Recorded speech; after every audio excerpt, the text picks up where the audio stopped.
Is this something anybody can do? Because people might have never heard of tax sales, or they could be like you, have heard it, but like when you first heard it, you didn't really pay much attention to. You like, nah, nah. So, I mean, you've been doing this for a while. Talk about the legitimacy of this strategy as a tool to build wealth. I think I call it the best investment ever. And I'll just kind of give a history of tax sales, if you don't mind. Yeah. Back in the 1700s, the late 1700s, they had to find a way to make people pay property taxes, because property taxes fund so many different things.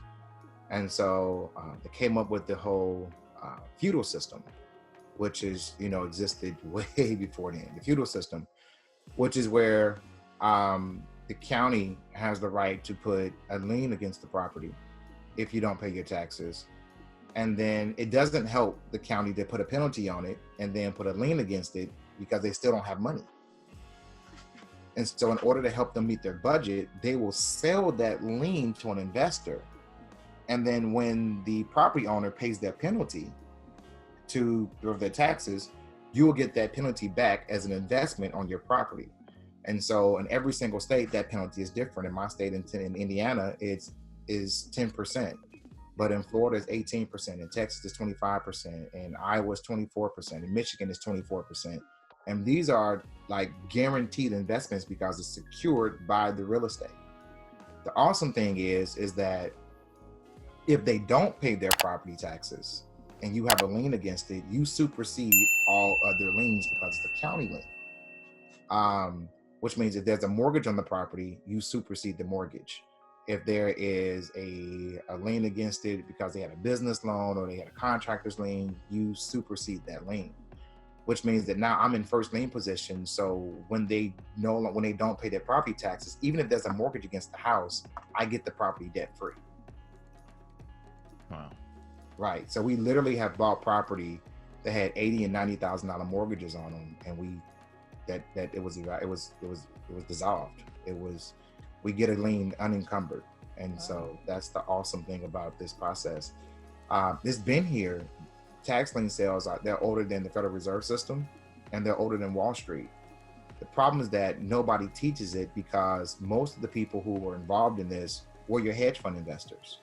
And so your hedge funds were taking money from us, from mutual funds or for 401ks, giving us 4, 5, or 6% and telling us that's good returns. And then we're getting guaranteed returns of 24 and 18 and 36% and 25% guaranteed investments and giving us 4, 5, or 6%. And in many cases, they got actually real estate. And that's how they built the big buildings. That's how they have the nice offices. And that's how they drive the cars they drive and have the jets they do. It's because they make larger investments and give us a piece of it, but the majority of it goes to them. So, like, awesome to find properties for $500, $1,000.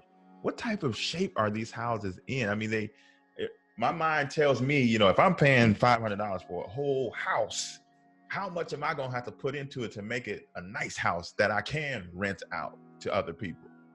It's your due diligence. It's your research. And you guys, it's two things that you're doing when you get in two different phases.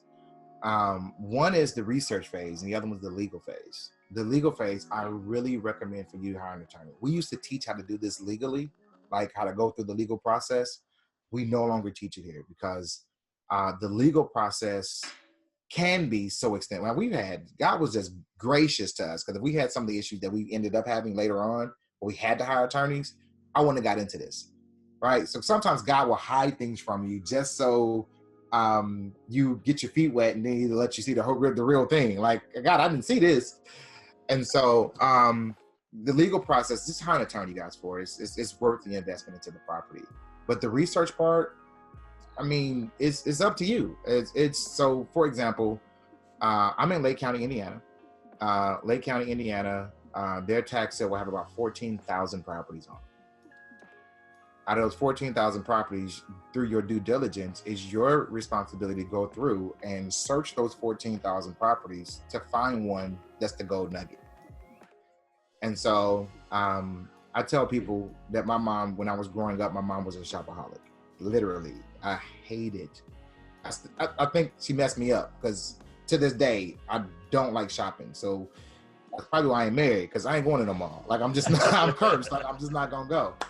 My mom will go to a store and she's the clearance woman. She's gonna go to the clearance rack and she's literally gonna start. My mom's about a size 12 for about that time. She's 12, about a 16.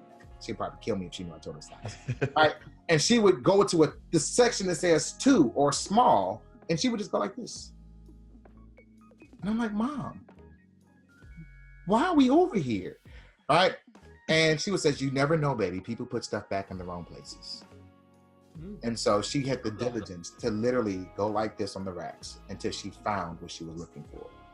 And I take that analogy now and I use that to say that 14,000 properties, literally as you're driving by every residence, you're literally taking the rack and you're going through to find that sale, that item that you're looking for. And it is, we will spend, my team and I, God has blessed me with a team now, but my team and I will spend about 1,000 hours in auction. Just going out, making sure that our properties are legit, doing the research, going back and finding, because there's a process to find out who's going to redeem and who's not going to redeem. Because I don't want to spend $1,000 or $2,000 on a property and then they give me 10%. Like 10% is a wonderful investment. It is, but I'm not in this for 10%. I'm in this for the property. And so there's some other research things that we look for now. That, you know, and I'll tell you guys, if you guys find a way to find non-performing assets for a bank, that is what you want to do. And I'll say it again, non-performing assets. And that is where the bank has a mortgage on the property, but they're not making money on it. They're losing money on it. And so the bank has to make a decision. Do we want to pay the taxes on this property before we lose it? Or would we rather just get it off our books? Because if they pay the taxes, they're gonna have to actually do property preservation on it. They're gonna have to list the property with the realtor. They have to pay up the back taxes. And so they're further investing into a property that's no longer performing for them. And so because you found that, and I teach you how to do that, then that's part of our research process. Then you say, okay, I think this is the good one. And you also look at the condition of the property. Just being honest, you know, I've put $20,000 into a property, but I also got property that I've never put a quarter into. We buy property literally with tenants already in them. And if they're already living in those conditions, whatever they tell me they were paying, I'm fine with it. I was paying $500. Okay, I paid the house for $500. Give me $500 a month. I made $6,000 and you're $500. Okay, I'm fine with that. And the reason I do that, I know that property will rent for $7,000, but my thing is, if they move out, I got to go in the house and fix every single thing that's wrong with it. I mean, electricity, flooring, walls, cabinets, bathrooms, you name it, I have to fix it. So I would rather just get money on my money and let them pay for my renovations whenever they decide to move out. And so that's the strategy that we go into that. And that's one of the things that we teach. Look for properties occupied.